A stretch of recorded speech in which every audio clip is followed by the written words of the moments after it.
Tuesday.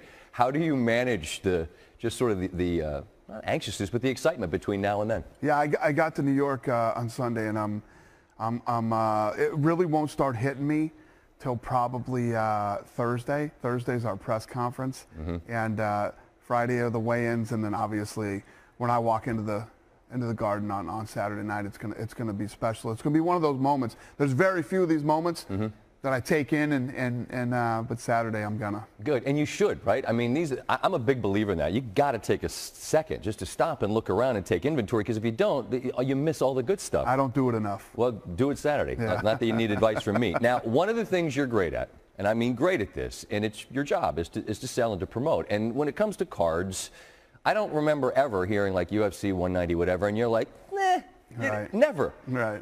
But what makes Saturday's card particularly stand out to you? Well, first of all, if you look at the battle we've had over the last 8 years to get into New York, right, number one. And I believe that all that fighting and the build-up and everything made this even bigger, this moment even bigger.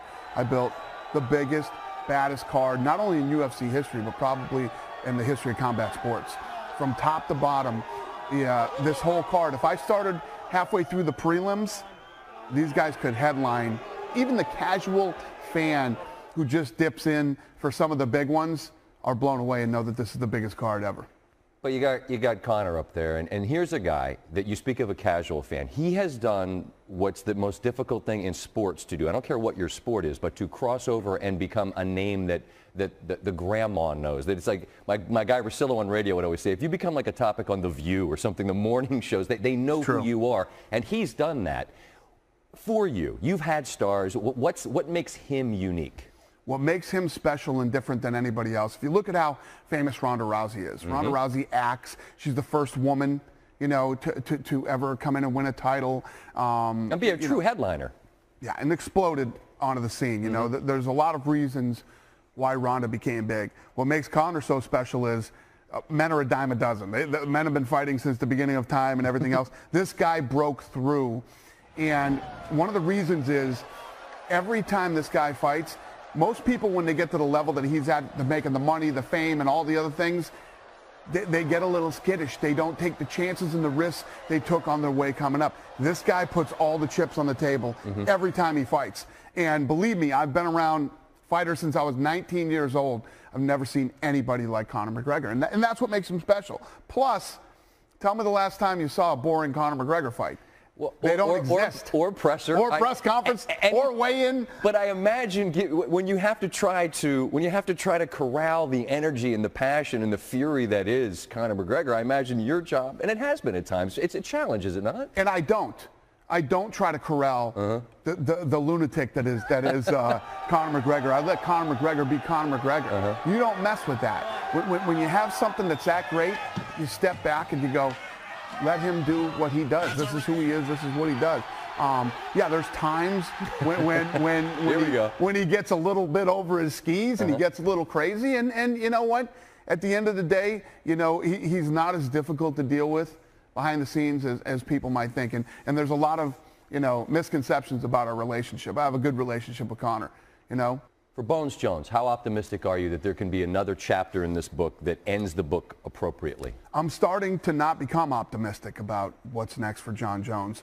I think Jon has a lot to prove to me, to the fans, and definitely to himself.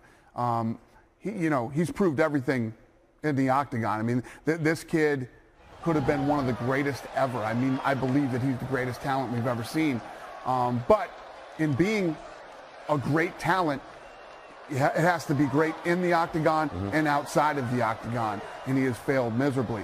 I don't know if I have the confidence in him to headline an event with him again, because it costs millions of dollars. We put millions of dollars into the advertising and all the promotion, and I don't have the confidence in him to headline a card these days. Well, I mean, and I think that we would both agree that the most important thing is to have his life in order, and then if he can get that together, then you can worry about what comes next in the octagon. But understanding the chapters that precede where we are, why you wouldn't be optimistic.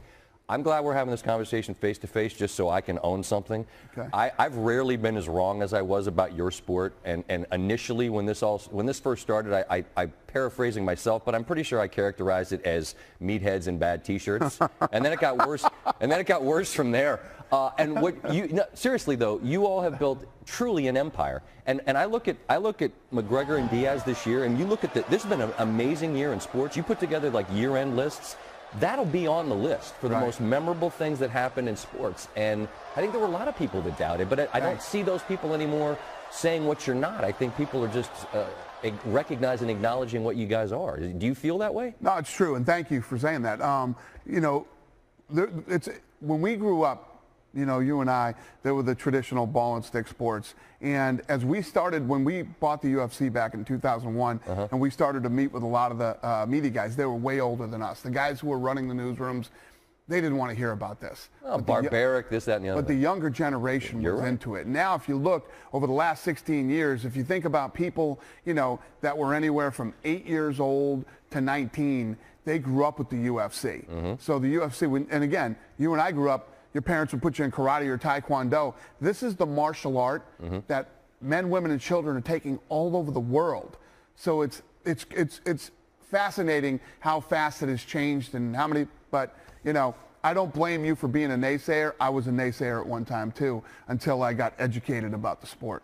Well, I mean, last laughs or whatever. You guys are going to be in New York City on Saturday night. I know a lot of people fought metaphorically to get this to happen. I know how excited you guys are. I appreciate your kindness with your time, and enjoy Saturday. I know you will. Thanks for having me. That's our pleasure. All the best. Appreciate it. Dana White, UFC 205, New York City. Buy it. Lots of money is going to be made. Piles of money. This thing's going to sell tickets and sell pay-per-view anyway. I said after the John Jones Cormier thing that can never happen again, and then it happens again at the MGM. It's not good. It's not good for the sport. It's not good in dealing with our partners here in Las Vegas. A lot of people respect the UFC, respect the athletes, and it's never a good thing when something like that happens. So the thing's going to sell based on the fight. The fight's going to be a great fight. And I don't think anybody has any. If you're a fan of fighting and you like to watch great fights, this is the fight to watch on Saturday. That stuff doesn't need to happen to sell fights. How annoyed were you at Conor on Wednesday when he showed up so late to that press conference? Yeah, I wasn't happy. You know, I was. You know, I have a lot of respect for Conor. I say it all the time, how much I respect him as a fighter, how he steps up and all the things he does, but he has to start respecting people's time. What's your personal relationship with him? You said some fighters you don't like. Is he a fighter you don't like, or you guys get along? How could you not like Conor McGregor, you know? Your cafeteria is very nice now. Every time I get here, it gets better and better. We have kale shakes and everything.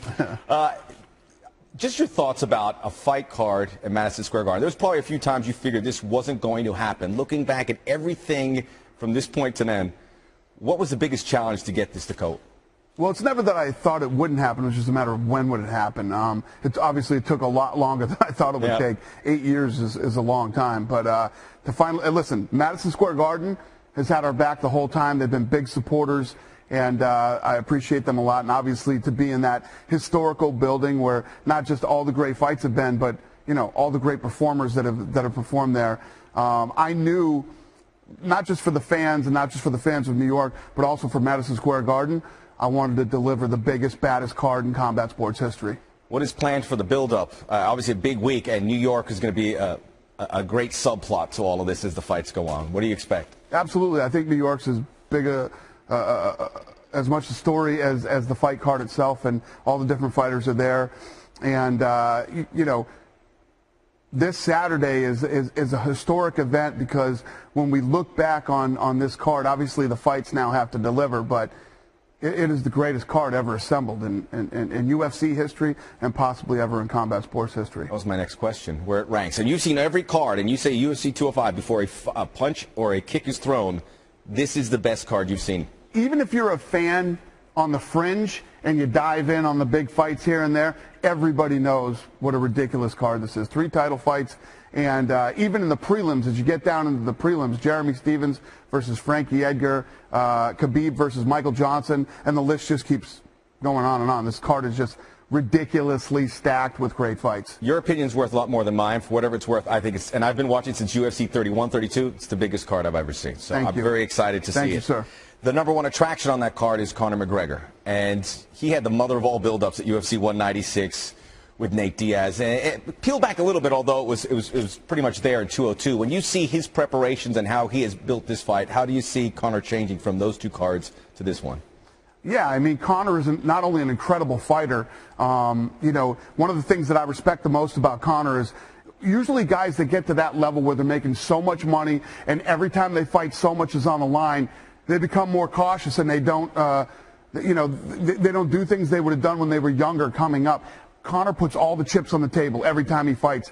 Literally, when this guy steps out of the octagon, he's the only fighter in history who's asking me, I want to be on the New York card next. Or really? I want to oh, yeah. I mean, I've never seen anything like it. People love to hate the guy, but you cannot deny that this kid is exciting to watch. Tell me the last boring Conor McGregor fight you saw. You know, nothing the guy does is boring. His press conferences are exciting. You know, his weigh-ins are exciting, and his fights are even more exciting. He has an incredible gift of gab, and he has you at his every word. And I think that's a big part about being the star power. When you look at creating these stars, which is the lifeblood of what you guys do, what do you look to do? You have a great group of guys for UFC 205. What do you look to do to unearth that next big guy? Yeah, it's more than just talking, though. You have to back up everything that you say. Yeah. And that guy has done that. That's what makes him so entertaining and so exciting. He not only, you know, he's probably the best ever in the history of the sport, or combat sports, as far as mental warfare goes. He's the best at it. He gets under people's skin. He gets in people's heads before, during, and after the fight. And then he goes in there, and he's incredibly talented. As far as the rest of the stars, I mean, you know, when you have a fight that's this big, all these guys have to do. I have the best of the best on this card. They just need to go out and do what they do and deliver. And believe me, Joanna Jędrzejczyk is one of the nastiest female fighters ever. She's the 115-pound champion. You know, Tyron Woodley is taking on Wonder Boy Thompson, which will be a ridiculous fight. And like I said, the undercard could all be main events on other cards. As a Cuban guy, I see my guy Yoel Romero like 4 or 5 deep. I got to check in early. I don't think you want to